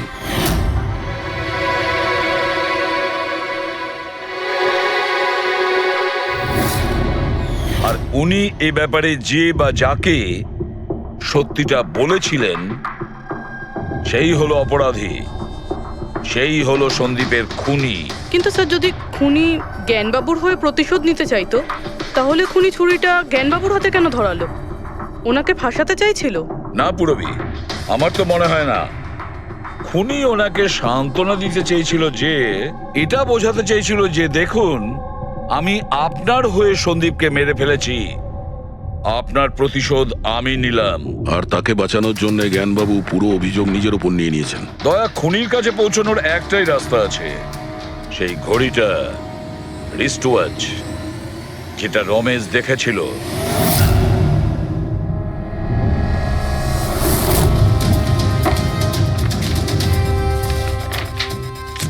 আরে ভাই তাড়াতাড়ি কর, এত সময় নেই আমাদের কাছে। পঙ্কজ, আরে দেখছি তো আমি। কি হচ্ছে? স্যার কি হলো রমেশ, মজা আসছে কি না? যথেষ্ট স্যার, আমি হাত জোড় করছি, আমি আর ঘড়ি দেখতে পারবো না। 10,000-এর উপর ঘড়ি আমাকে দেখানো হয়েছে, আমার মাথা ঘুরছে স্যার। যতক্ষণ না ঘড়ির মডেল খুঁজে পাচ্ছিস ততক্ষণ বাড়ি যেতে দেবো না তোকে। স্যার স্যার, এই, কি স্যার, আমাকে করছিস? ক্ষমা করে দিন স্যার, আমি বলছি বাপের জন্য আর চুরি করবো না, আমাকে বাড়ি যেতে দিন স্যার। ওট ওট ওট ওট ওট, জানা তো দরকার ওই রাতে তুই ওখানে কোন ঘড়িটা দেখেছিলি? হ্যাঁ, এখন আর কটা ঘড়ি দেখবো স্যার? এতগুলো ব্র্যান্ডের এতগুলো মডেল দেখলাম স্যার, ওগুলোর মধ্যে কোনোটাই নয় ওটা। তো কোনো মডার্ন ঘড়ি ছিল নাকি? হ্যাঁ ম্যাডাম, একদম মডার্ন ঘড়ি ছিল। ঘড়ি তো ছিল কিন্তু ঠিক ঘড়ির মতো দেখতে ছিল না। কি বললি? মডার্ন ঘড়ি ছিল অথচ ঘড়ি নয়? হ্যাঁ। ঘড়ি দেখেছিস তো?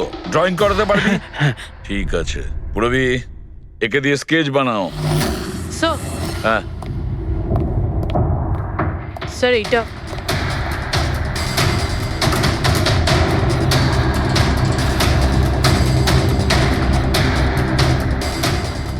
মাই গড, কি হলো?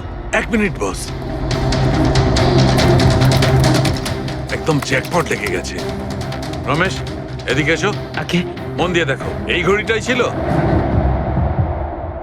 এটাই ছিল, একদম এটাই ছিল স্যার। এটা কিরকম ঘড়ি স্যার? চুরি করলে কত পয়সা পাবো? পয়সা নয়, টাকা পাবে, লাখ লাখ টাকা। এত দামি ঘড়ি এটা? ঘড়ি নয়, এটা স্যাটলা বলে একে, স্যাটলা। স্যাটলা? এবার খুনি কে সেটাও আমি বলতে পারি। কে এই খুনি? সে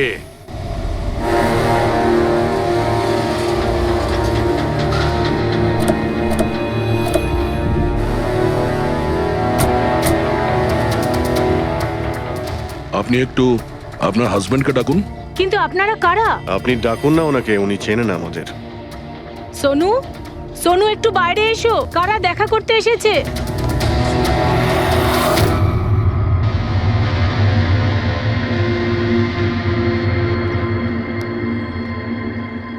আপনারা এখানে? কি ব্যাপার? এমনি এখান দিয়ে যাচ্ছিলাম, তাই ভাবলাম যে দেখা করে যাই। আমি এরকম কথা আগেও শুনেছি। দেখা করে যাই না, তোমাকে গ্রেপ্তার করে নিয়ে যাই। গ্রেপ্তার? কিন্তু কিসের জন্য? আপনার স্বামী সন্দীপকে খুন করেছে। স্যার, আমি আপনাদেরকে বলেছিলাম তো, এই দেখুন, আমি ঠিক করে জলটাই খেতে পারি না, কারণ মার্ডার কি করে করব? খুন তো করেছো, আর তুমি এই হাত দিয়েই করেছো। কোথায় সেই সেটলা ওয়াচ? হ্যাঁ, ঘড়ি কোথায়? স্যার, আপনারা কোন ঘড়ির কথা বলছেন আমি কিচ্ছু জানি না। এক্ষুনি তুমি জানতে পারবে কোন ঘড়ির কথা বলছি। ফ্রেডি, পঙ্কজ, ঘরের তল্লাশি নাও। পঙ্কজ, উপরে যা, আমি বেডরুমটা দেখছি।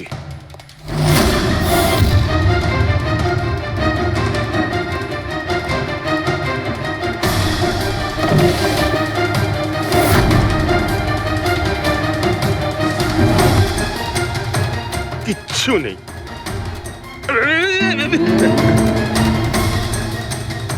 কি ফুটলো? স্যার, স্যার, বালিশটার মধ্যে কিছু একটা আছে। বালিশের ভেতরে?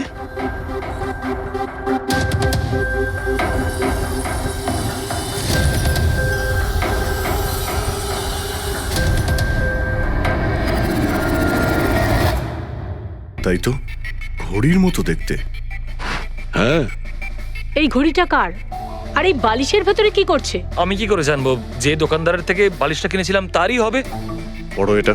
স্যার, আমি কারোর ঘড়ি কেন পড়তে যাবো স্যার? তুমি এটা পড়বে নাকি অ্যারেস্ট করবো আমরা? অভিজিৎ, একটা কাজ করি, আগে আগে ঘড়ি পরাই, হাত করা তো নিজের থেকেই লেগে যাবে। হ্যাঁ, নাও ওই ঘড়িটা খোলো। স্যার,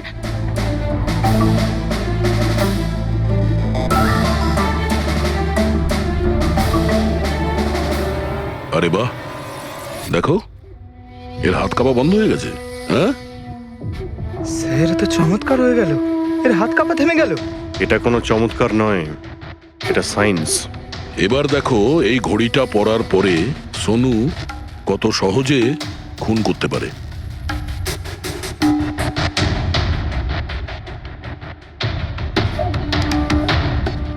স্যার কিন্তু এই ঘড়িটা কাজ করে কি করে? এটাকে সেটলা বলে পঙ্কজ। মোশন সেন্সর আর আর্টিফিশিয়াল ইন্টেলিজেন্স টেকনিক দিয়ে বানানো হয় এই ঘড়ি, কারণ ওর মতো যাদের এই রোগ আছে তাদের জন্য, মানে যাদের হাত কাঁপে। শুধু একটাই উদ্দেশ্য ছিল আমার, প্রতিশোধ আর প্রতিশোধ। জ্ঞান স্যার আমাকে বিসিআই এর সাহায্যে সবকিছু বলে দিয়েছিলেন। আপনাকে কথা দিচ্ছি স্যার, আপনার শত্রুদের শাস্তি দিলেই আমি একটু শান্তি পাবো। এটা আমার তরফ থেকে ছোট্ট গুরুদক্ষিণা মনে করতে পারেন। সেদিন কোম্পানির অ্যানিভার্সারি ছিল আর আমি জানতাম যে সন্দীপ ওখানে নিশ্চয়ই আসবে। প্রত্যেকবারের মতন জ্ঞান স্যারের সাথে ও ওটাই করবে। জ্ঞান স্যারের সাথে কথা বলার আগে ও সবাইকে বাইরে বের করে দিত, যাতে ও স্যারকে অপমান করতে পারে। কিন্তু এইবারে ও এটা জানতো না যে মৃত্যু ওর জন্য অপেক্ষা করছে। আজ আমাদের কোম্পানির 5 বছর পূর্তি। যখন বাড়ির প্রত্যেকে রুমের বাইরে এক এক করে চলে গেল, তখন ওদের খেয়াল ছিল না যে আমি ওদের সাথে নেই। দেখো আমি কেমন বন্ধু। A promise is a promise my friend, and you know as I কে তুমি? হ্যাঁ, আর তারপরে আমি কারেন্ট অফ করে দিই আর জ্ঞান স্যারের সামনে আমি ওকে মেরে ফেলি। আর তারপরে আমি